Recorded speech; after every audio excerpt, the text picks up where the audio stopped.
Mahama. Msheshe mrano ba ko na test studio so we ya tra wo hye say so watch it adino wo de ye hwehwe mu fa beto ho na nya ne hwehwe mu na no aye de abeto ho no but to say therefore this is exonerated and I say we ni hu ni accept conclusion ye ndro ne kwa obra kwa me this will be to me to conclude.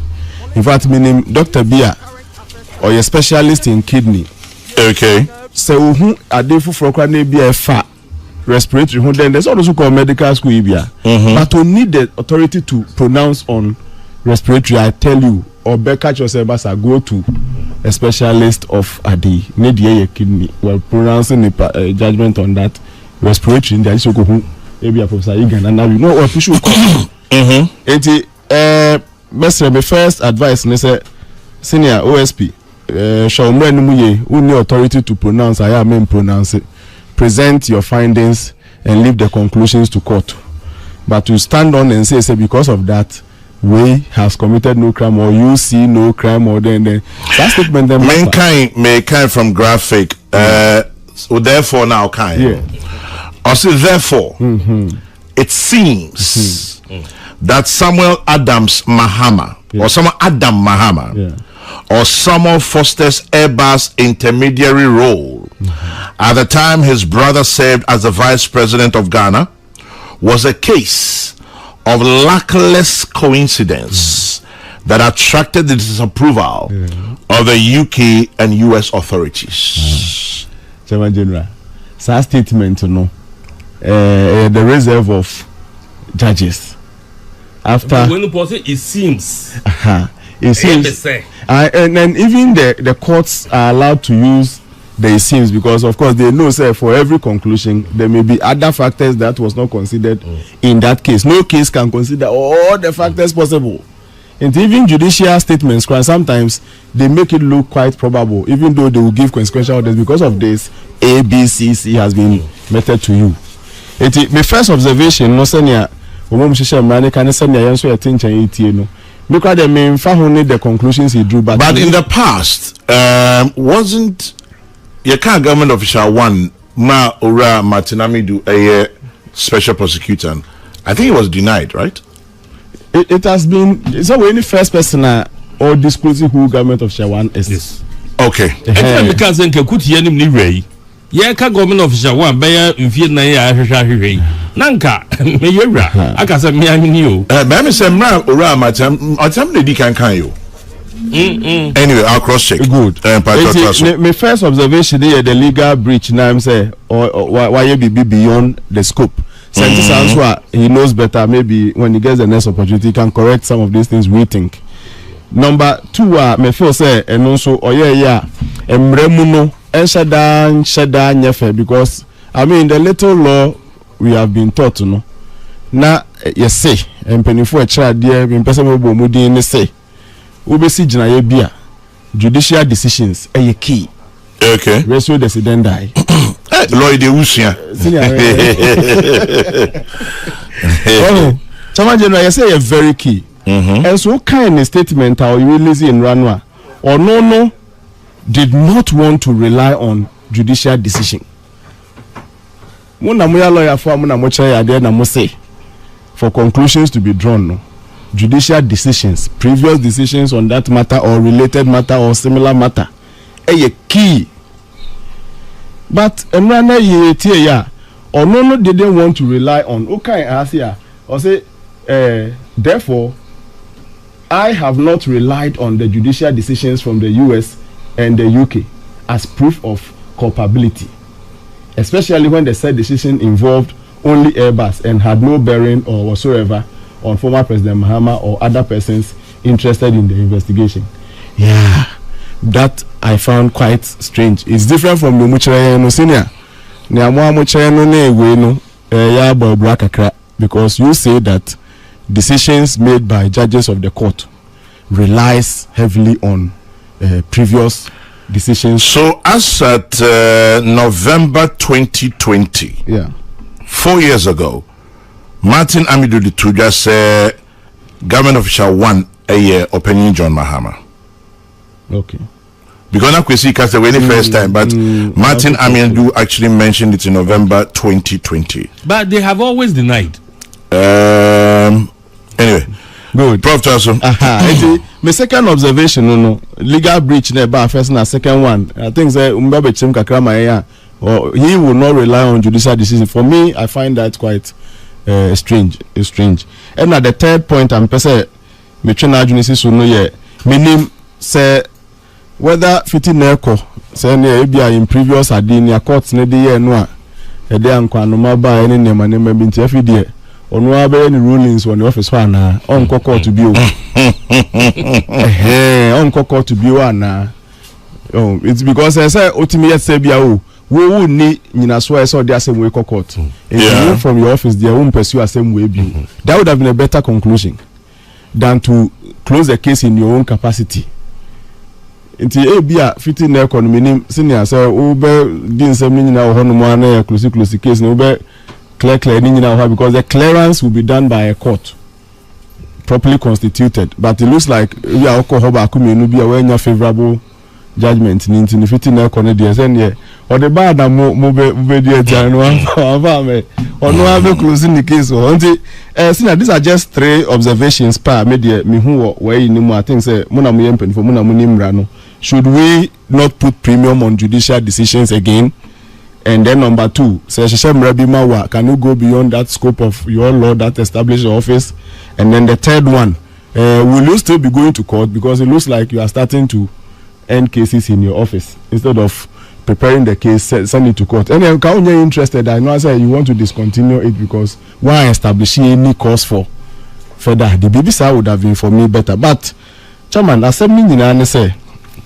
And I'm happy personally. Media manager says Sebi, you know, man penny form there no.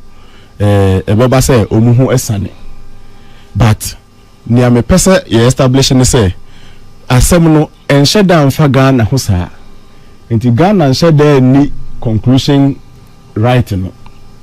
Abrofu bi nyesa anka ye nim ho hwe. Abrofu bi na say omudi omu mamumra ye adwuma. Enti o mahwe nyuma ko na omu ne amanfo di dwa no omu ye scout firm no na emu baako anye nema bi a emfa kwa mu fo se omu bu mra so ye kan anya Ghana nko asemu. There were 5 counts in that case. There were 5 counts. Jina count no meba Kofi Nyakon e Holland. Also, Chairman, Airbus officials admitted they paid bribes and they have been fined $3 billion. Some countries whose officials were involved, like Sri Lanka, have been jailed. So the USP should come again. This is international disgrace. Now to the counts. Good. The first count was Malaysia. Asem kronwa Airbus kronwa jumedi omudi ohonum ni bia Malaysia for yebu omfo yebu a assemblity a Airbus ni asem bia. In fact mamenka say 5 counts ni nyina no Airbus je ni nyina atomu e pa achew omuso mu for what we call plea bargain.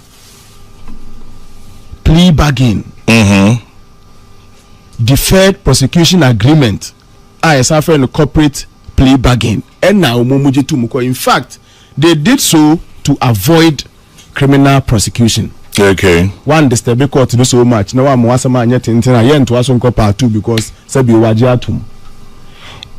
No come 5 counts in 5 countries here kan nyina no. Ejitum ni nekosi nyina no. Airbus as a corporate body company was fined the biggest ever fine as at that time. Inti a conclusion so conclusive a case say ye part of the world no Ghana hano ye de be ye clear men ka say ye de card GO1 GO1 you see I am happy say and the advice was very good. A special prosecutor advice was very I'll finish on that advice.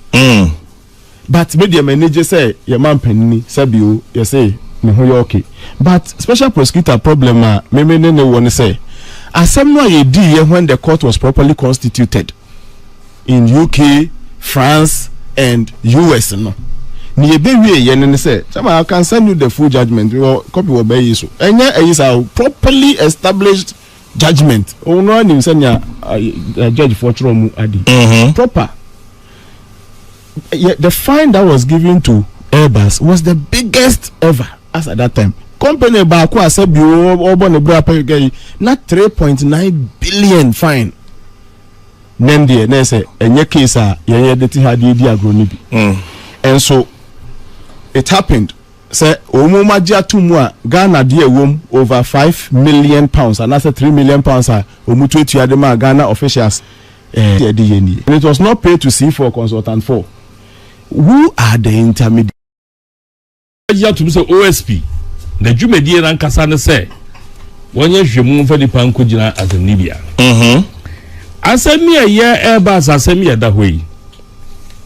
If you baby never do baby, you grab it. Now, they're not a high in 1 year GO1 Government official 1 GO1 Government official 1. I said me buy a government official 1 so boa. Yeah, you ni pardon. And then me OSP Jumedia why ye ni hwehwe mu a why ye betu dwa nyina de e me den say why yire ne ho wa ma ye hunu government official 1 na ye misa say amano ne court a etena asase mi so na wo mutu obi din government official 1 no e die no mo ka fa government official 1 ho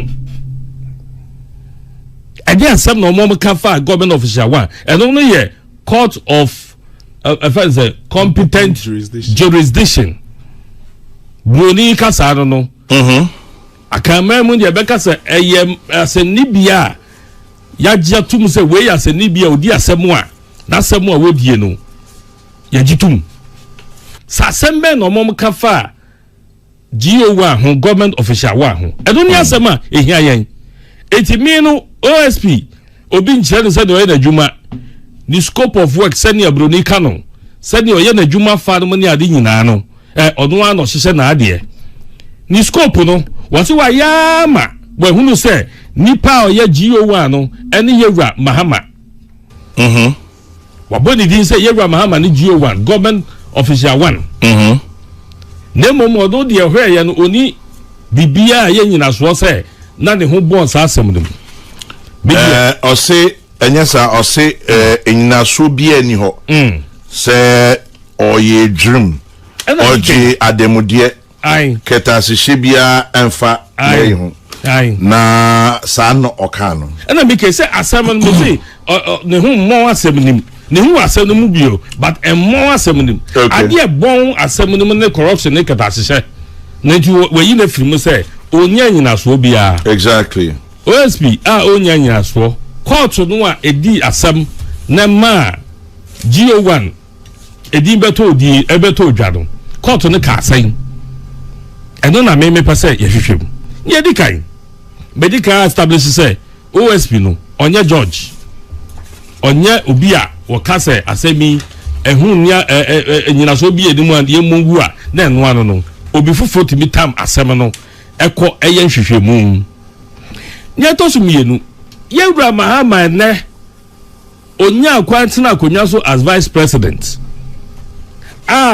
sa tubedie ni man na hoden na mano ekutumi ede ne ho je sa asemu na eba ye na ene na sam ede dwane ade no ene wono ano se wo mra ne ensanto aba ma no nyama mpani bio chama jona die ma reho ne se ene abrofo no motrasi di asem no na mojitu mu se asem bi wo hodo ma efa government official wa ho no edien eni ben no be Ghana na se omo akomo asem ana yeso ye special prosecutor akoye hwehwem ana o se ne hwehwem no ewom se no krese government official 1 ayora John Mahama na mum dream ketashe bribe je prohibia enim eno eti quarter 7 no mo kai ni mungu omo ye sa omo bo ho ban se sebe otu media ukura de opani die nti ye mmo wudin eti omo di din ni te se government official 1 ya ka ye nya obi ya oni apose asa government official 1 ya wo mu ekei eyemia empani kasa asa kutie bia nim nira ye ka asam no nim se mia me ho asam ne ye kan wana ne ho adi anka se ye mia ena OSP aye hwehwemu ena so eyonoa ena afei wa piem aka se enso mehwe ye no dream ne kata se bia ankoso na adie na court ni di kan kae no so den Kwame government official 1 ne ho bon sa asem airbus asem enti yewra kiche jabe odi winning no by I the press conference nim dabi me ni meno dabi enti die enimu a ema ye hunu se yewra GO1 ho bon asem no no ehwa na me de begina o de minim no ano no de da hia me eni se ho ani GO1 no na eno no de yedin because sabi GO1 ye ka government official 1 dia na ndie na wo pa kire se eye pani bi a wodi mu e wa ban ni mu ye man nso ye kikire man no ama nipa nyina hunu se oman no yesu ye di mu ye kwanim ye mpanimfo no kata hihye ne proye bia eni o mafa because ye na ye aspa ye di swade hunu se ye be kosoro ne ye mpani e wo oman ni mu eti se ye prince ye be ko animu a eni kwase ye ma oman no eye kata hihye ene proye eman nye kase ye mpanimfo no ye ma mo kwan e ma mo begina bia so na o mo begina pempenso bia o mo tumi so betimi dia ide o mo be ya na o mo de ye dwurim ene kata hihye e basa no a ye no ma ye prince ye be ko eni no nyina no sabi obi be kasa won so dwurim ene kata hihye nti na won so o kom bi ene OSP say government official 1 no eni ye bra mahama o pre abase yensa nto aban man biom but sa airbus asemi